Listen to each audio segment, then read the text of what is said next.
కార్యదీక్షతో పనులు నిర్వహించిన మిత్రులు మహేష్ కుమార్ గౌడ్ గారిని, అదే విధంగా శాసనసభ విప్పులు ఆది శ్రీనివాస్ గారిని, విజయ రమణారావు గారిని, గండ్ర సత్యనారాయణరావు గారిని, రాజ్ ఠాకూర్ గారిని, డాక్టర్ సంజయ్ గారిని, నాయని రాజేందర్ రెడ్డి గారిని, నాగరాజు గారిని, కవ్వంపల్లి సత్యనారాయణ గారిని, మందుల సామెల్ గారిని, మాధవరెడ్డి గారిని, మిత్రులు ప్రేమ్ సాగర్ రావు గారిని, మేడుపల్లి సత్యం గారిని, ఇంకా ఇతర శాసన మండలి సభ్యులను, శాసన సభ్యులను, వివిధ కార్పొరేషన్ల చైర్పర్సన్లను, అదే మీద ఈ ప్రాంతానికి సంబంధించి రాష్ట్రంలో ఉన్న ప్రముఖ కాంగ్రెస్ పార్టీ నాయకులను, ప్రభుత్వ అధికారులను ఈ కార్యక్రమానికి ఆహ్వానించి ఇంత పెద్ద ఎత్తున ఎంతో ఆలస్యమైన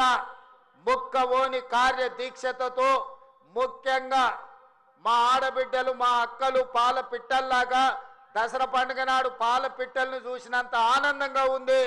ఈరోజు మా అక్కలందరూ ఆశీర్వదించడానికి ఇంటి దగ్గర ఇంటైన ఆకలి అవుతుందన్నా, అన్నం వండేది ఆలస్యమైన మా తమ్ముడు మంచి మతలాబుతో వచ్చిండు, మేము ఆశీర్వదించాలి అని ఇంతసేపైనా కూర్చున్న మా అక్కలకు మనస్ఫూర్తిగా ధన్యవాదాలు తెలియజేస్తున్నా.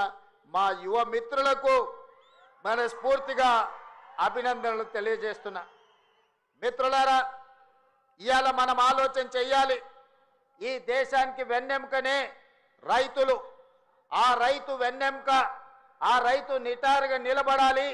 ఈ దేశానికి వెన్నెముక రైతు అయినప్పుడు ఆ రైతును ఆదుకొని నిటార నిలబెట్టే బాధ్యత కాంగ్రెస్ పార్టీ తీసుకుంది, మన ప్రజా ప్రభుత్వం తీసుకుంది. కాంగ్రెస్ పార్టీకి రైతు సంక్షేమం అనేది నినాదము కాదు, అది కాంగ్రెస్ పార్టీ విధానం. ఆనాడు రైతుల కోసం సాగునీటి ప్రాజెక్టులను బాక్రానంగల్ డ్యామ్ నుంచి మొదలు పెడితే నాగార్జున సాగర్, శ్రీశైలం, ఎస్ఆర్ఎస్పి వరకు పెద్ద పెద్ద నదుల మీద ప్రాజెక్టులను కట్టి రైతులకు సాగునీరు అందించిన చరిత్ర కాంగ్రెస్ పార్టీది. చరిత్ర పుటలలో ఒక్కసారి చూడాల్సిందిగా నేను కోరుకుంటున్నా.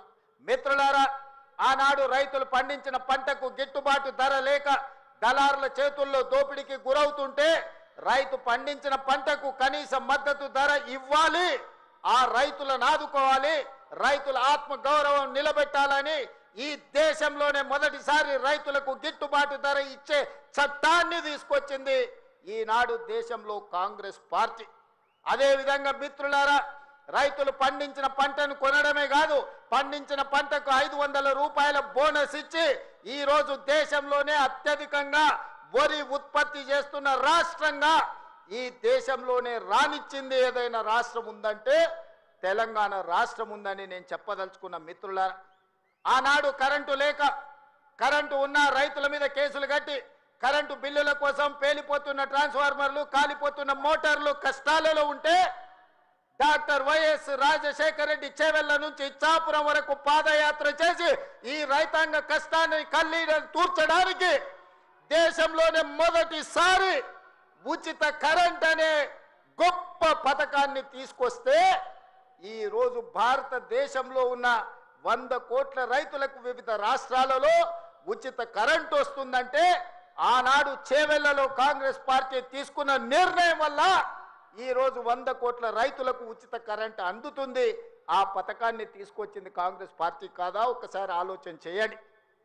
మిత్రులారా, ఉచిత కరెంటే కావచ్చు, కనీస మద్దతు ధరే కావచ్చు, 500 రూపాయల బోనసే కాదు, అప్పుల్లో మునిగిపోయి ఆత్మహత్యలకు పాల్పడుతున్న రైతుల కోసం రైతు రుణమాఫీ చేయాలన్న ఆలోచనతోని ఆనాడు డాక్టర్ మన్మోహన్ సింగ్ గారు ఒక్క కలం పొడితో 72,000 కోట్ల రూపాయల రైతు రుణమాఫీ చేసి దేశం మొత్తం మీద రైతులను రుణ విముక్తులు చేసిన చరిత్ర ఆనాటిదైతే, ఈనాటి ప్రజాపాలనలో ప్రతి రైతుకు 2 లక్షల రూపాయల వరకు రుణమాఫీ చేస్తామని ఆనాడు నేను సమ్మక్క సార్లమ్మ సాక్షిగా ములుగు నియోజకవర్గం నుంచి పాదయాత్ర మొదలు పెడితే మా మిత్రుడు ఉప ముఖ్యమంత్రి వర్యులు బట్టి విక్రమార్క గారు బోధు శాసనసభ నియోజకవర్గం ఆదిలాబాదులో నుంచి ఖమ్మం వరకు పాదయాత్ర చేసినప్పుడు 2 లక్షల రూపాయల రుణమాఫీ చేస్తామని మాటిచ్చి నేను మా మిత్రుడు బట్టి విక్రమార్క గారు తెలంగాణ రైతాంగానికి మాట ఇస్తే సంవత్సరం తిరిగే లోపలనే 25,35,000 మంది రైతులకు 21,000 కోట్ల రూపాయల రైతు రుణమాఫీ చేసి రైతులను రుణ విముక్తులను చేసిన చరిత్ర ప్రజాపాలన కాంగ్రెస్ పార్టీది. ఈ రోజు దేశానికే మనం ఆదర్శంగా నిలబడ్డాం. మిత్రులారా, ఇవాళ ఆనాడు చెప్పిన మాటలు కాదు, చెప్పినవే అదే విధంగా ఈనాడు రైతు భరోసా పథకం 9 రోజుల్లో 9,000 కోట్ల రూపాయలు పోయినసారి రైతు ఖాతాల్లో వేసి తుమ్మల నాగేశ్వరరావు గారి అధ్యక్షతన రైతులకు రైతు భరోసా వేసినాం. ఈనాడు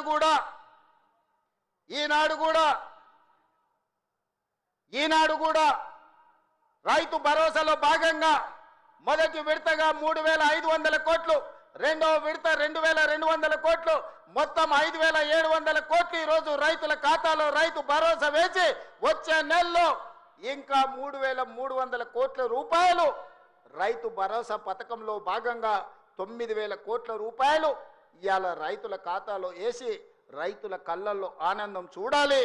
వ్యవసాయం దండగ కాదు, వ్యవసాయం పండుగ చేయాలని ఒక గొప్ప సంకల్పంతో ఈనాడు ఇక్కడ మనం ఈ కార్యక్రమం తీసుకున్నాం. మిత్రులారా, ఇంత మంచి పండుగ కార్యక్రమం చేసుకుంటూ రైతులను ఆదుకుంటూ రైతుల కష్టాలు తీర్చుకుంటూ సాగునీటి ప్రాజెక్టులు పూర్తి చేసుకుంటూ రైతుల అవసరాలు ఏమున్నాయో అడుగుతూ ఇల్లు తిరుగుతూ రైతులు పండించిన సన్న వడ్లను ఈనాడు పేదలకు 3,15,00,000 మంది తెలంగాణ బిడ్డలకు ఇవాళ సన్న బియ్యం తెలంగాణ పండించిన బియ్యాన్ని ఇవాళ పేదలకు అందిస్తున్నాం. ఎక్కడైనా ఏ రాష్ట్రంలో అయినా ఈ భారతదేశంలో స్వతంత్రం వచ్చి 75 సంవత్సరాలలో నేను ఇవాళ సూటిగా సవాలు విసురుతున్నా. గొప్పలు చెప్పుకునేటోళ్ళు, దెబ్బలు చచ్చుకునేటోళ్ళు, తొడలు కొట్టుకునేటోళ్లకు సూటిగా నేను సవాలు విసురుతున్నా. ఎన్నడైనా కలలో కూడా మీరు పేదవాళ్ళకు సన్న బియ్యం ఇవ్వాలి. ఈ సన్న బియ్యం తల్లిదండ్రులు కన్న తల్లి తన బిడ్డకు సంటి బిడ్డకు బుక్కడి బువ్వ తినిపించే పథకం ఎన్నడైనా మీరు ఆలోచన చేసిండ్రా? మీరు గడీలలో ఉండి సన్న బియ్యం తింటుంటే, దావతులు చేసుకుంటుంటే, బిర్యానీలు తింటుంటే, పేదవాళ్లకు దొడ్డు బియ్యం ఇస్తే వాటిని తినలేక పశువులకు దానా పెడుతుంటే ఎప్పుడైనా మీకు వాళ్ళ పట్ల కనికరం కలిగిందా అని నేను అడుగుతున్నా. ఇవాళ నేను అడుగుతున్న మిత్రుల ఈ వేదిక మీద నుంచి ఒక ఆయన అంటున్నాడు, ఇంతకాలం శ్రీధర్ బాబు గారు, అడ్లూరు లక్ష్మణ్ గారు అనేవాళ్ళు ఆయన పెద్ద మనిషి అని. ఇక ఆయన పెద్ద ఆయనను కాదో నాకైతే తెలియదు, కానీ ఆయన అంటున్నది ఏందయ్యా అంటే ప్రజాపాలన పోవాలి, పాపాల భైరవుడు రావాలంట. నేను అడుగుతున్న మా మిత్రులను, ప్రజాపాలన ఎందుకు పోవాలి? ఫామ్ హౌస్ల పండుకున్న పాపాల భైరవుడు ఎందుకు అధికారంలోకి రావాలి అని నేను అడుగుతున్న ఈ వేదిక మీద నుంచి. ప్రజాపాలన ఆ పెద్ద ఆయననో వాళ్ళ తాతనో వాళ్ళ ముత్తాతలో తెస్తే రాలేదు. ఈ ప్రజాపాలన వచ్చింది లక్షలాది మంది కాంగ్రెస్ పార్టీ కార్యకర్తలు త్యాగం చేసి తమ రక్తాన్ని చెమటగా మార్చి భుజాలు కాయలు కాసేలా మువ్వన్నెల జెండాను మోస్తే ఈనాడి ప్రజాపాలన వచ్చింది.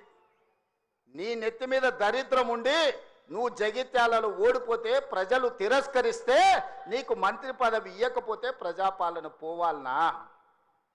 ఇవాళ నిన్ను పెద్ద మనిషి అని మేము పిలవాలనా? పెద్ద మనిషి అని పిలిపించుకునే అర్హత నీకు ఉన్నదా అని నేను ఈ వేదిక మీద నుంచి అడుగుతున్నా. నేను అడుగుతున్నా, ఇవాళ పెద్ద మనిషిని ప్రజాపాలన ఎందుకు పోవాలి, పాపాల భైరవుడు అధికారులు ఎందుకు రావాలో నువ్వు జవాబు చెప్పాలి. నీ పదవి కోసం, నీ అధికారం కోసం, నీ ఆకాంక్ష కోసం ఆనాడు 1983 చరిత్ర వెనక్కి వెళ్ళి ఆయన పుట్టు పూర్వతరాలు పుట్టు మచ్చలు ఇవ్వాలి. ఈ వేదిక మీద నుంచి నేను చెప్పదలుచుకున్నా. ఆయన నీతేంది, ఆయన జాతేంది, ఆయన దోస్తేందో ఇవాళ మీ అందరి ముందర నేను విజ్ఞప్తి చేయదలుచుకున్నా. మిత్రులారా, 1983లో తుమ్మల నాగేశ్వరరావు గారు సజీవ సాక్షి.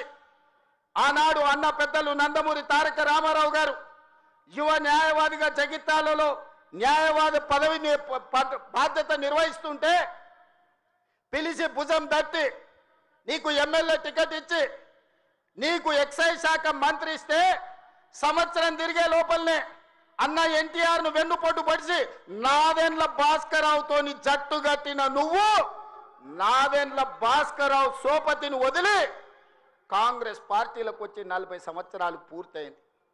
నేను అడుగుతున్నా పెద్ద మనిషిని, ఈ 40 ఏళ్ళు జగిత్యాల నియోజకవర్గమే కాదు కరీంనగర్ జిల్లాలో ప్రతి కాంగ్రెస్ పార్టీ కార్యకర్త 14 ఎన్నికల్లో 11 సార్లు ఎమ్మెల్యే, 3 సార్లు ఎంపీ, 1 సారి ఎమ్మెల్సీ, 14-15 సార్లు బీఫామ్ ఇస్తే దుఃఖాన్ని దిగముంగుకొని ఎన్టీఆర్ను వెన్నుపోటు పడిచిన నిన్ను, నాదెండ్ల భాస్కరరావు అనుచరుడైన నిన్ను ఎమ్మెల్యేగా, ఎంపీగా, ఎమ్మెల్సీగా ఏ ఎన్నికల్లో పోటీ చేసినా వేలాది మంది కాంగ్రెస్ పార్టీ కార్యకర్తలు నిన్ను భుజాల మీద మోసిన మాట నిజం కాదా? పల్లకిలో అసెంబ్లీకి పంపిన మాట నిజం కాదా? మిత్రులారా, 40 ఏళ్ళు నీ కోసం, నీ పదవి కోసం, నీ కుటుంబంలో జడ్పీటీసీ, ఎంపీపీ ఏ పదవి వచ్చినా నీ కుటుంబానికి ఇచ్చుకున్నా జగిత్యాల కాంగ్రెస్ పార్టీ కార్యకర్తలు మౌనంగా నీ కుటుంబానికి ఊడిగం చేసిన మాట నిజం కాదా? గ్రామంలో ఉన్నోడు గ్రామంలో ఉండాలి, మండలంలో ఉన్నోడు మండలంలో ఉండాలి, జిల్లాలో ఉన్నోడు నియోజకవర్గంలో ఉన్నోడు నియోజకవర్గంలో ఉండాలని పాపంది చేసింది నువ్వు కాదా? మొన్న నేను జగిత్యాల కార్యకర్తలను కలిస్తే ఒక్కొక్కరు తమ కష్టాలను మనసు విప్పి మాట్లాడుతుంటే నాకు ఆశ్చర్యపోయినా. గాంధీ భవన్ చూసి ఒక నాయకుడు చాలా సంవత్సరాల తర్వాత మెట్రోలో పోతుంటే గాంధీ భవన్ కనిపిస్తే ఆనందంతో కన్నీళ్లు గారిని ఆనంద బాష్పాలు గార్చిన మెట్రోలో నన్ను ఇట్లా గాంధీ భవన్ చూసిన మా నాయకుడు ఎన్నడూ నన్ను గాంధీ భవన్కు తీసుకుపోలేదని చెప్తుంటే నాకు నిజంగా మనసులో కలుక్కుమన్నది. ఇట్లాంటి కర్కోటకులైన నాయకులు ఉంటారా అని. అలాంటి నాయకుని కూడా జగిత్యాల ప్రజలు 14 సార్లు బీమా ఇస్తే ఎన్నో సార్లు ఓడిపోయినా వదలకుంటేనే ఆయన వెనకాల నిలబడి, ఆయన అండగా నిలబడి ఆయన భుజాల మీద మోస్తే ఒక్క ఏడాది పదవి లేకపోతే మీ గుండెల మీద దాన్ని మిమ్మల్ని మోసం చేసి పారిపోతాడా అని నేను అడుగుతున్న మిత్రులారా, ఇది న్యాయమా? ఇదేనా నీ జాతి, నీ నీతి? ఈ వయసులో నువ్వు 40 ఏళ్ళు నీ జెండా మోసి నిన్ను మోసిన కార్యకర్తల గుండెల మీద దాన్ని మోసం చేసి శత్రువు చెంతను చేరుతావా? శత్రువు సంకలు చేరి ప్రజాపాలన పోవాలంటావా? ఇట్లాంటోడు పెడితే పెళ్లి కోరుకున్నాడంట, పెట్టకపోతే సాగు కోరుకున్నాడంట. ఇంతకంటే ఉదాహరణ ఇంకేమన్నా ఉందా? నేను అడుగుతున్న పెద్ద మనిషిని, ఈ ప్రజాపాలన ఎందుకు పోవాలి? 10,000 కోట్ల రూపాయల ఆడబిడ్డలకు మహాలక్ష్మి పథకం ద్వారా ఆర్టీసీలో ఉచితంగా అమ్మవారిని దర్శించుకోవాలన్నా, అమ్మగారి ఇంటికి పోవాలన్నా మా అక్కలందరినీ ఆర్టీసీలో ఉచితంగా ప్రయాణం ఇచ్చినందుకు ప్రజాపాలన పోవాలనా? తెలంగాణ ఉద్యమంలో సమిధలైన శ్రీకాంతాచారి, వేణుగోపాల్ రెడ్డి, ఈశాన్ రెడ్డి కానిస్టేబుల్ కిష్టయ్య ఆదర్శంగా మొదటి సంవత్సరంలోనే 70,000 ప్రభుత్వ ఉద్యోగాలు ఇచ్చి గ్రూప్ 1, గ్రూప్ 2, గ్రూప్ 3, గ్రూప్ 4 డాక్టర్లను, ఇంజనీర్లను 70,000 ప్రభుత్వ ఉద్యోగాలు ఇచ్చినందుకు ఈ ప్రజాపాలన పోవాలనా? ఆనాడు ఒరేస్తే ఉరేసుకున్నట్టే అని మాట్లాడిన నువ్వు నీ ఫామ్ హౌస్లో 150 ఎకరాలలో ఒరేసుకొని 4,200 రూపాయల క్వింటాలు అమ్ముకొని నువ్వుంటే, రైతులు ఆత్మహత్యలు చేసుకుంటుంటే 8,000 కొనుగోలు కేంద్రాలను తెరిచి ఉత్తమ్ కుమార్ రెడ్డి గారు 2,58,00,000 మెట్రిక్ టన్నులు ప్రతి సంవత్సరం ఒడ్లు కొన్నందుకు ప్రజాపాలన పోవాలనా? సన్నబియ్యం, సన్న ఒడ్లు వండించి సంటి పిల్లలకు సన్నబియ్యం తినిపిస్తున్నందుకు ప్రజాపాలన పోవాలనా? 3,15,00,000 17 లక్షల మంది ఈరోజు సన్నబియ్యం తింటున్నందుకు ప్రజాపాలన పోవాలనా? ఇవాళ పేదవాళ్ళు డబుల్ బెడ్రూమ్ ఇల్లు అంటివి, డబ్బా ఇండ్లు వద్దంటివి, కొడుకు కోడలు ఉంటే ఏడ ఉంటారంటివి, అల్లుడు బిడ్డ పండుగ కొత్తే ఏడవంటారంటివి, కుక్క పిల్ల గొర్రె పిల్ల ఉంటే ఏడ కట్టేయాలంటివి. నేను అడుగుతున్న ఈడు ఉన్న మా యువకులను, మీ ఊర్లో డబుల్ బెడ్రూమ్ ఇల్లు వచ్చిందా? ఆ దరిద్రుడు మీకు ఇల్లు ఇచ్చిండా? 10 ఏళ్ళు మీకు ఇల్లు ఇవ్వలే కానీ ఎర్రవల్లి ఫామ్ హౌస్లో 1000 ఎకరాలలో ఆయన గడి నిర్మించుకున్నాడు. జన్వాడలో కొడుకు ఫామ్ హౌస్ నిర్మించుకున్నాడు. మోయినాబాద్లో తాటి చెట్టు నిర్మించుకున్నది. శంకర్పల్లిలో ఆయన బిడ్డ నిర్మించుకున్నారు ఫామ్ హౌస్. ఉండడానికి గడిగా ప్రగతి భవన్ కట్టుకున్నాడు. వాస్తు సక్క లేదని సచివాలయాన్ని కట్టుకున్నాడు. మీ పేదలకు ఎవరికన్నా ఇల్లు ఇచ్చిండా? సంవత్సరానికి 2 లక్షల ఇల్లు ఇచ్చుంటే కూడా పేదలకు ఈ 10 ఏళ్లలో 20 లక్షల మంది పేదలు ఈరోజు ఇల్లు కట్టుకునేటోళ్ళు కదా. తండాలలో గూడాలలో మారుమూల పల్లెల్లో ఉన్న ఆదివాసీలు లంబాడీలు గిరిజనులు లేకపోతే ఇతర పేదలు ఇల్లు కట్టుకునేటోళ్ళు ఉండేటోళ్ళు కదా.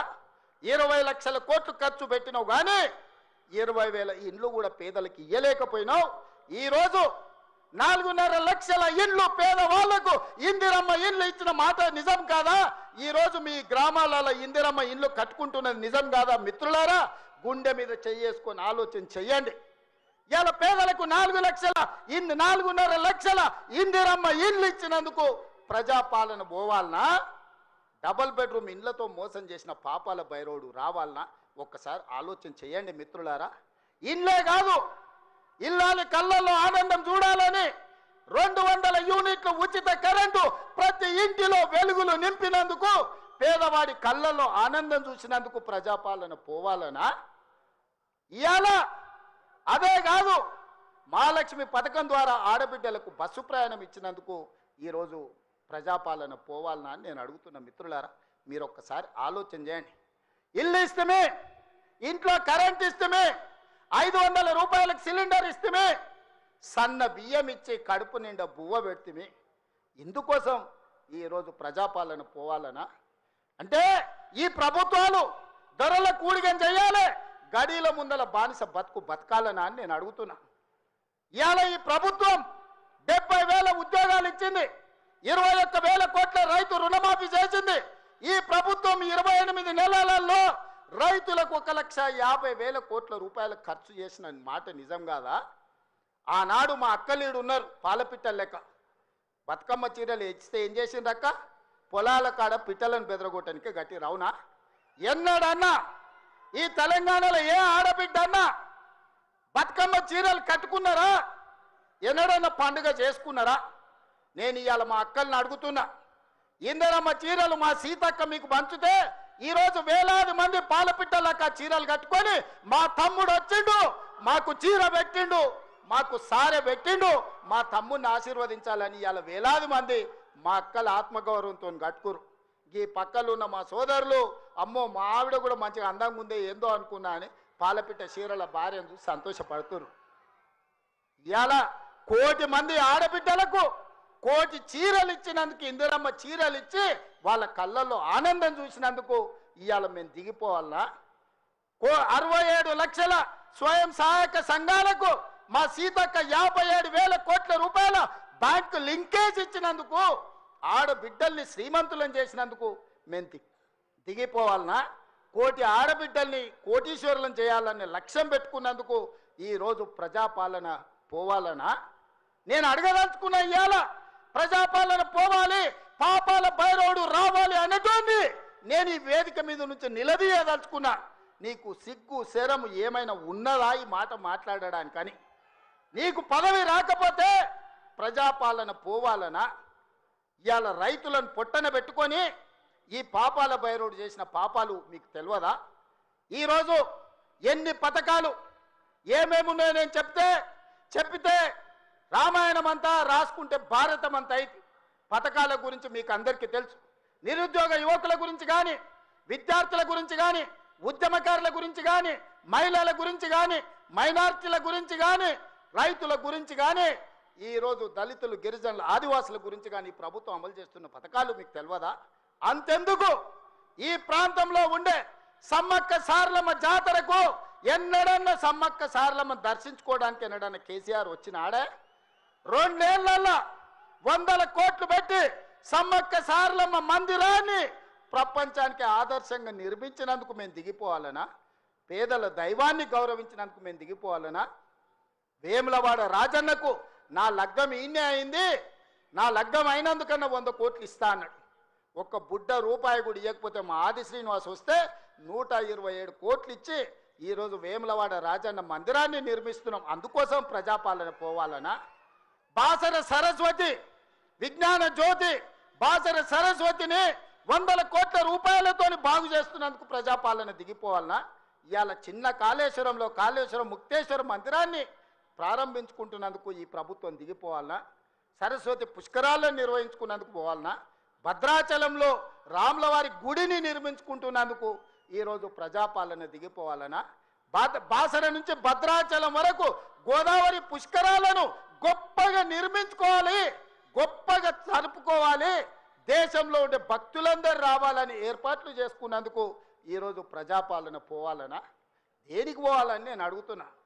ఏమొచ్చింది, ఏమయ్యింది? మేడిపల్లి సత్యం, కవంపల్లి సత్యనారాయణ, ఆది శ్రీనివాస్, రాజ్ ఠాకూర్, అదేవిధంగా విజయరమణారావు, అడ్లూరి లక్ష్మణ్, పొన్నం ప్రభాకర్, శ్రీధర్ అయితే ఎన్నోసార్లు గెలిచిండ్రు. వీళ్ళందరూ మొదటిసారి ఎమ్మెల్యేలు గెలిస్తే ఇంత పొడుగు అంత పొడుగు అంటివి, లావు మొనగడ్ లడాయిపోతే వెనకాల ముగ్గురు నూకుడు మొనగాళ్ళు అంటివి. వాళ్ళతో పాటు నీకు టికెట్ ఇస్తమే, సొమ్ములు ఇస్తమే. నీ నెత్తి మీద దరిద్రం ఉండి నీ బుద్ధి సక్కాలేక జగిత్యాల ప్రజలు బండకేసి కొడితే అది మా తప్ప. ఎమ్మెల్యేకి బండకేసి కొడితే ఎంబడే ఎంపీ టికెట్ ఇస్తే బొంద పెట్టిరు వాళ్ళు, అది మా తప్ప, పార్టీ తప్ప? ఏం తక్కువ చేసింది నీకు పార్టీ?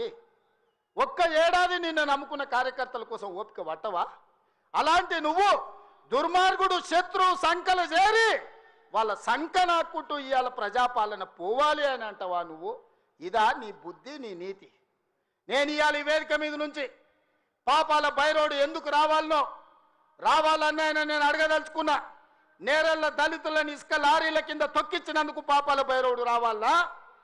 ఖమ్మం జిల్లాలో గిట్టుబాటు ధర అడిగిన గిరిజన బిడ్డలకు బేడీలు వేసి నడి బజార్లో నడిపించినందుకు పాపాల బైరోడు అధికారంలోకి రావాలనా? గ్రూప్ 1 పరీక్షలలో పరీక్షా పత్రాలను జిరాక్స్ సెంటర్లలో పల్లి బఠానీలలా కమ్మి లక్షలాది మంది నిరుద్యోగ యువకుల ఉసురు కొట్టుకున్నందుకు పాపాల బైరోడు రావాలనా? పండించిన పంట కొనుగోలు చేయక ఉరేసుకున్నట్టే అన్న పాపాల బైరోడు ఇవాళ రావాలనా? దేనికోసం పాపాల బైరోడు రావాలని నేను అడుగుతున్నా. 1,00,000 కోట్లు, 1,00,000 అంటే 1,00,000. ఈ రోజు కాళేశ్వరం మొత్తం చూసి వచ్చిన కడుపు మండుతుంది. నిజంగానే ఈ చట్టాలు ఇవి లేకపోతే ఆటవిక రాజ్యమే అయితే అడవిలో చెట్టుకు ఊరేసినా తప్పు లేదు. 1,00,000 కోట్ల రూపాయలు గోదావరిలో మంట కలిపినందుకు పేరు మారుస్తవి, ఊరు మారుస్తవి, అంచనాలు మారుస్తవి, 1,00,000 కోట్లు దిగమింగుతవి. కాళేశ్వరం అని కడితే 3 ఏళ్లలోనే కూలేశ్వరం అయిపోయింది. దీనికి చెట్టుకు ఉరేసిన పాపం లేని తప్పులు చేస్తే అయినా ప్రజాస్వామ్యాన్ని నమ్మే మేము ఈరోజు సిబిఐ విచారణకి ఇచ్చినాం తప్ప చెట్టు గట్టేసి కొట్టలేదు. అదే నిజాం సర్కార్ అయితే ఇట్లా తప్పు చేసిన వాళ్ళు ఊర్లో కోదండం వేసి లాగులో తొండలు ఇడిచి తిరిగింది కళ్ళగొట్టేటోళ్ళు ఇట్లాంటి తప్పులు చేసిన వాళ్ళు. కానీ కాంగ్రెస్ పార్టీ కార్యకర్తల ప్రభుత్వం మంచిది కాబట్టే ఈరోజు ఇవన్నీ చేయలేదు. ఇవి చేసినందుకు పాపాల బైరోడు రావాలనా? దేనికోసం రావాలి? మళ్ళా కొడుకును ముఖ్యమంత్రిని చేయడానికి, అల్లుని మంత్రిని చేయడానికి, సారాలో సోడా పోసేటోని రాజ్యసభ చేయడానికి, బిడ్డకు ఎమ్మెల్సీ చేయడానికి పాపాల బైరోడు రావాలనా? దేనికోసం రావాలయ్యా నేను అడుగుతున్నా. ఈ కరీంనగర్లో ప్రజాపాలన పోవాలంటుండు ఒక దళిత బిడ్డ అట్లూరు లక్ష్మణ్, లేచి నిలబడి లక్ష్మణ్, ఒక దళిత బిడ్డను ఎమ్మెల్యేని కాదు ఇవాళ మంత్రిగా చేసినందుకు పార్టీ ఓడిపోవాలన్న జగిత్యాలలో ఇవాళ పొన్నం ప్రభాకర్ ఒక బలైన వర్గాల బిడ్డను మంత్రిని చేసినందుకు ప్రజాపాలన పోవాలనా? ఒక ఆది శ్రీనివాసును విప్పు చేసినందుకు ప్రజాపాలన పోవాలనా? ఓ విజయ రమణారావును విప్పు చేసినందుకు ఈరోజు ప్రజాపాలన పోవాలనా? శ్రీధర్ బాబు గారి నేతృత్వంలో నడుస్తున్న ఈ ప్రభుత్వం ప్రజాపాలన పోవాలనా? మిత్రులారా మీరు చెప్పండి. కరీంనగర్ జిల్లాలో 3 మంత్రులు 2 విప్పులు ఇచ్చినందుకు ఈ ప్రజాపాలన దిగిపోవాలనా? నీ ఒక్కనికి పదవి ఇవ్వకపోతే ఒక దళిత బిడ్డ అడ్లూరి లక్ష్మణ్ మంత్రి చేస్తే నువ్వు చూసి ఓర్వలేను అని నువ్వు అసలు మనిషివేనా? గింత అసూయ, గింత ద్వేషం ఎవరికైనా ఉంటుందా కడుపులా? ఇంతకాలం ముసుగు తొడుకొని బతికాడు, ఈ నాళ్ళకు ఆ ముసుగు తొలగిపోయింది. కడుపు నిండా విషమే, విషమున్నోడు ఇవాళ కడుపులో కత్తులు పెట్టుకొని కౌగిలించుకుంటారు. చూస్తున్నాం. ఆయన ప్రభుత్వం వస్తాడంటే ఈయనకు పెద్ద పదవి ఇస్తాడంట. నీకున్న ప్రతిపక్ష హోదా ఊడగొట్టకపోతే నా పేరు మార్చుకుంటా బిడ్డ కేసీఆర్. 2023లో నిన్ను ఓడగొట్టిన, 2024లో నీకు గుండు సున్నా ఇచ్చిన, సర్పంచ్ ఎలక్షన్లో పాతరేసిన, మున్సిపల్ ఎన్నికల్లో ఉప్పు పాతరేసిన, జూబ్లీ హిల్స్ కంటోన్మెంట్లో నీకు గోరి కట్టిన, వచ్చేసారి ఆ గోరి మీద మా కాంగ్రెస్ పార్టీ కార్యకర్తలు జెండా ఎగరేస్తారు. ఇదే నా సవాల్ కాంగ్రెస్ పార్టీ కార్యకర్తల తరఫున. చూసుకుందాం కేసీఆర్, నువ్వు నేను వచ్చే ఎన్నికల్లో నువ్వా నేనా ప్రజా పాలన పాపాల భైరవుడా మా కాంగ్రెస్ పార్టీ కార్యకర్తల లక్షలాది మంది 10 ఏళ్ళు కేసులు కట్టుకొని జైలుకు పోయి ప్రాణాలు వదిలి ఊపిరి బిగబట్టి జెండా మోసి అధికారంలోకి వస్తే పాపాల భైరవుడు రావాలి ప్రజా పాలన పోవాలి అని మాట్లాడడానికి నీకు సిగ్గెట్లొచ్చిందని నేను అడుగుతున్నా మనిషిని. అందుకే మిత్రులారా ఈ ఆలోచన నుంచి నా మాటగా తీసుకోండి. ఎన్నికలు ఎన్నడొచ్చినా ఎప్పుడొచ్చినా ఒక్క మాట రాసి పెట్టుకోండి. చరిత్రలో కేసీఆర్ గారు జగిత్యాలలో నిన్ను పాతరేసి 100 మీటర్ల లోతు గోతి తీసి పాతి పెట్టే కార్యక్రమం మా కాంగ్రెస్ పార్టీ జగిత్యాల కార్యకర్తలు తీసుకుంటారు. ఈ తెలంగాణ రాష్ట్రంలో ఈ ప్రాంతంలో ఒక చరిత్ర ఉన్నది. 94 నుంచి 2004 వరకు 2 సార్లు తెలుగుదేశం అధికారంలో ఉన్నది. 2004 నుంచి 2014 వరకు 2 సార్లు వైఎస్ఆర్ నాయకత్వంలో అధికారంలో ఉన్నది. 2014 నుంచి 2024 వరకు 2 సార్లు కేసీఆర్ నాయకత్వంలో ప్రభుత్వం ఉన్నది. 2024 నుంచి 2034 వరకు నేను మా మిత్రుడు మహేష్ గౌడ్ గారి నాయకత్వంలో ప్రజా పాలన ఉంటుంది. ఆనాడు వైఎస్ఆర్ డిఎస్ ఏ విధంగా అయితే 2 సార్లు పార్టీని అధికారంలోకి తెచ్చిండ్రో మళ్ళీ ఈరోజు చెప్తున్నా అదే వైఎస్ఆర్ డిఎస్ నాయకత్వంలో ఎట్లయితే అధికారంలోకి వచ్చినామో ఈనాడు నేను మా మిత్రుడు మహేష్ గౌడ్ 2వ సారి అధికారంలోకి తీసుకొస్తాము. ప్రజా పాలనను ప్రజలకు అందిస్తామని చెప్పి నేను ఈ వేదిక మీద నుంచి చెప్పదలుచుకున్నా. చరిత్ర పునరావృతం చేసే బాధ్యత మాది. చరిత్రను నిర్మించే బాధ్యత నాది. చరిత్రలో సువర్ణ అక్షరాలతో లిఖించే విధంగా ప్రజా పాలన అందించే బాధ్యత మాది. ప్రభుత్వ ఉద్యోగాలు ప్రైవేటు ఉద్యోగాలే కాదు హైదరాబాదు నగరాన్ని మహానగరంగా నిర్మించుకునే బాధ్యత మాది. కూలిపోయిన కూలేశ్వరాన్ని చక్కగా చేసుకొని మళ్ళీ నీళ్ళు అందించుకునే బాధ్యత మనది. పాలమూరు రంగారెడ్డి ఎత్తిపోతలు కావచ్చు, జూరాలు కావచ్చు, భీమా కావచ్చు, నెట్టంపాడు కావచ్చు, కోయిల్సాగర్ కావచ్చు, శ్రీరామ్ సాగర్ కావచ్చు, దేవాదులు కావచ్చు, సీతారామ ప్రాజెక్టు కావచ్చు, కాళేశ్వరం ప్రాజెక్టు కావచ్చు, మా మిత్రుడు చెప్పిన చిన్న కాళేశ్వరాన్ని పూర్తి చేపించే బాధ్యత నాది. మిత్రులారా మీకు అండగా నిలబడి మీరు అండగా ఉండండి, నాతో పాటు నడవండి. ఎవడు వచ్చినా తొక్కుకుంటబోయే బాధ్యత మనం తీసుకుందాం. ఈ దేశంలోనే నేను చెప్పదలుచుకున్నా, ఈ దేశంలోనే అత్యధిక మెజార్టీతోని రాష్ట్ర ప్రభుత్వాన్ని ఏర్పాటు చేయడమే కాదు వచ్చేసారి తెలంగాణలో 15 పార్లమెంటులను గెలిపించి రాహుల్ గాంధీని ప్రధానమంత్రిని చేసే బాధ్యత నాది మీది. ఈరోజు ప్రతిన బూనుదాం, రాహుల్ గాంధీని ప్రధానమంత్రిని చేద్దాం. మీరందరూ సిద్ధమేనా? సిద్ధమేనా? సిద్ధమేనా? సిద్ధమేనా? అక్కడున్న వేలాది మంది సోదరులు సిద్ధమేనా? సిద్ధమేనా? సిద్ధమన్నోళ్ళందరూ చేయి పైకెత్తి పిడికిలు బిగించండి. వేదిక మీద ఉన్న సోదరులు కూడా నాయకులందరూ నిలబడి చేతులు ఎత్తండి. మీరందరూ నిలబడి చేతులు ఎత్తండి.